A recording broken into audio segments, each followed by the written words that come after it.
muy fácil tratar de interpretar la ofrenda que vemos aquí. Ya les dije que el profesor seguramente está en Tlalocan por su tipo de muerte.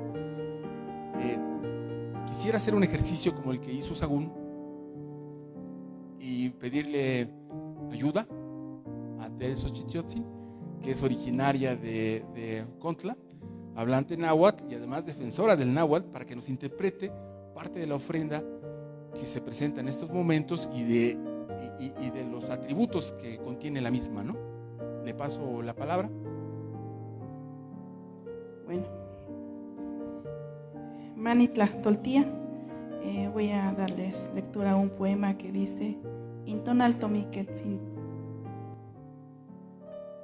Miketzitzin, Imictlan Tiwitze, Omicteyo, Canintonemi, Shonwiki, Shonkalaki, Cuali Yotonasico y Techinin Moyeyansi, Shonemi y Panochtlin Xochitl, Yemi Sonchia Inatzintli, Inauyali Sincopal, Insempual Xochitl, Inpanchichihual, Imoli, Intamal, Inayotzopelik, Insochicual, Xconanan Intlanesh, Wan Istatli, Mitzompalewi y Cuactimocuepas, Xconig Negneuzi, Mowintia Moyolotzi, Wanasha, Nimitzon Tlacolía Nintlahuili, Tlen Yesno Xochitlahtol.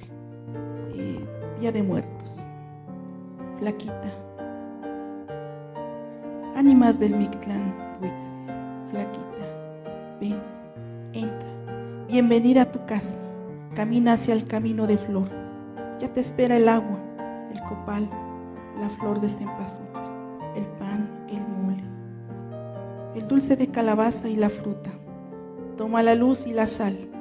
Ellos te ayudarán a tu regreso. Toma el pulque y embriaga tu alma. Hoy te regalo esta luz que es mi poesía. Bueno, pues, gracias.